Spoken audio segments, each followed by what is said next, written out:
你看你的冰箱哦，那个冰哦，已经 block 到满满了。所以它的 air 哦 cannot go down 咯。The ice already blocked. That means got the part problem already. Need to replace the part 啦。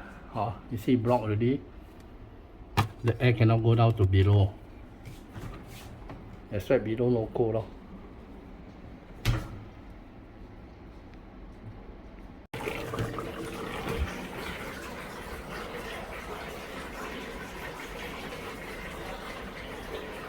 那需要用水跟它冲，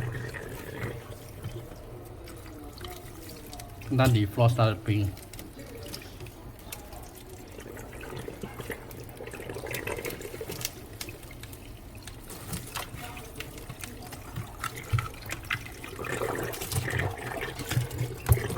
来换它的零件在这边，在这边里面，所以要冲水才可以换得到它的零件。